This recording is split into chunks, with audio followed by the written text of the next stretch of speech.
Chiefs-Texans on Sunday. The Texans' defense has been a big topic, not just here, but nationally, really the last couple weeks. The funny thing is, it really took that Bills game on national streaming to make the rest of the country and the Texans winning in the process to wake everybody up to just how good. This defense has been good all season since week one. They've been leading the league in scoring and yardage, but I feel like just now getting the recognition for it by and large. There was one brief moment where there was 1 week where they weren't the number one scoring defense. Going into last week, they were not. The Rams were the number one scoring defense. Because and then the Carolina Panthers took care of business. Yeah. Well, that's where the special teams screwed the Texans defense over.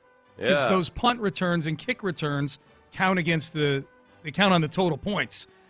At any rate, they're back where they belong in first place and hopefully stay there because that means they'll have had a really good game against Andy Reid and Patrick Mahomes. Here was Mahomes on what the biggest challenge is with the Texas defense. Yeah, you got to match their intensity. I think that's the biggest thing. I mean, obviously the D-line's good, the linebackers are good, and the DBs are good, but I think what makes them who they are is how hard they play. Every single snap, they're flying around, and they're trying to make plays happen. They're trying to intercept the football, they're trying to knock the football out, they're trying to make big hits, and so we got to match that intensity as an offense and as a team in order to go out there and get a win. Yeah, that overall, like honestly, Pat Mahomes just said there, what I think a lot of fans or anybody watching might say, and what a lot of people say after they watch a Texans. You always see national commentators, former players are fun, especially like former defensive players. When the Texans play on national television, you get all these tweets from either current NFL defensive players or retired NFL defensive players like, whoa, even after the Texans lost in the playoffs last year, the Texans defense was getting a lot of love. Nationally, there really were a lot of people talking about like, "Oh, did you see that Texans defense?" Yes, and it just jumps off the screen at you how fanatically they play, and as an offense, I think that's the part that is and as a quarterback especially, probably the kind of unsettling part is some of the things where you feel like you're executing well, but then just the play gets blown up. Yeah, you make a perfect throw, but it's the receiver gets hit hard, drops the ball. And then in the fourth quarter, I do think that some of the drops you see, the drop last week that the Colts had, like who's the receiver? Josh Downs. You talked towards the end of the game. Yep. I mean, Josh Downs, you should have caught that ball. Yep. I mean, even with no footsteps near him, I think he's hearing footsteps. Yes. There's drops in games versus the Texans defense in the fourth quarter where it feels like the cumulative trauma of the previous three quarters starts to take its toll.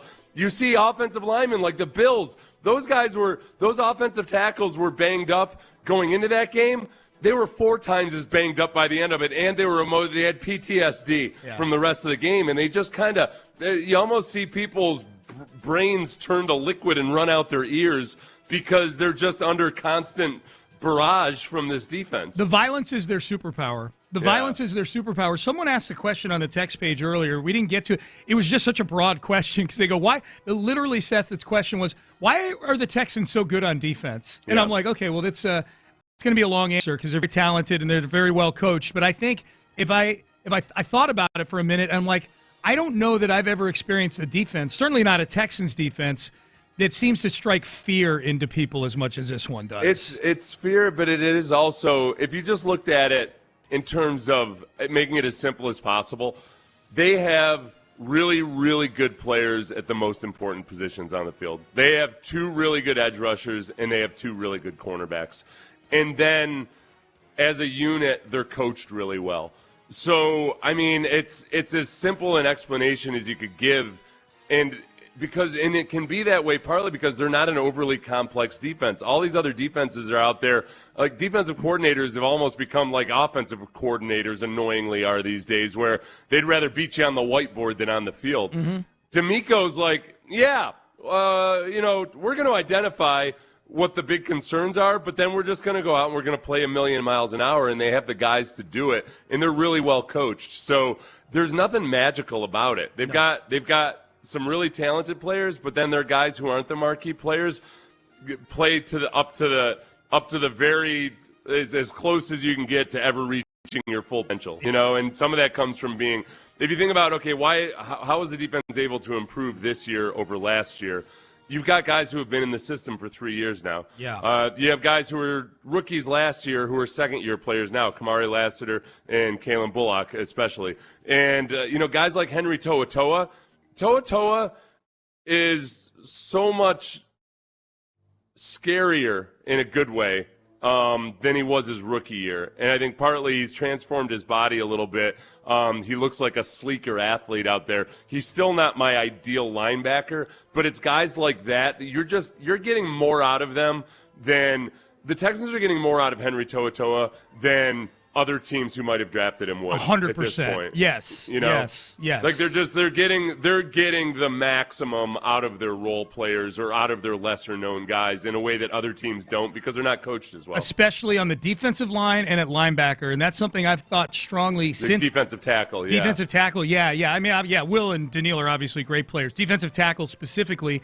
And I felt that since D'Amico got here. If you go back and watch his San Francisco defenses, those two position groups were more than maximized. The guys played above their level. And I think that's a real cheat code, too, when it comes to draft time and things like that. If you think about drafting linebackers and defensive tackles when D'Amico Ryans is the head coach, especially when you're drafting them on day 2 and day 3, what are the chances we're going to get the best version of those guys? Can you think of a player that they've drafted defensively since D'Amico Ryans got here or brought in as a free agent that's been just a major, major disappointment that hasn't played at least to the level you thought you were going to get? I can't, and that's the reason why they're number 1 right now. I mean, you go back to like the mid and late round picks, that's different. But when you come to the higher, like the higher drafted guys, yeah, I'm talking like 4th round and up. Right. I mean, it's like so since D'Amico got here. Yep. It's funny for a team that's got some really good, young, talented defensive players.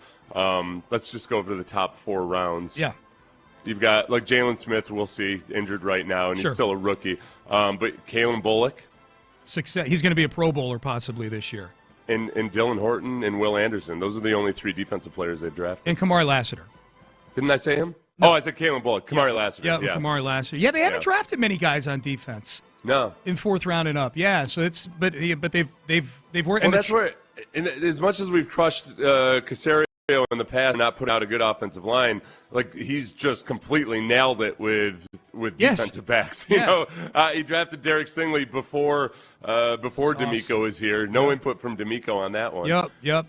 So it's fun watching this defense. And Jalen Petrie, obviously. And Jalen Petrie in the 2nd round, that same Stingley year. Absolutely.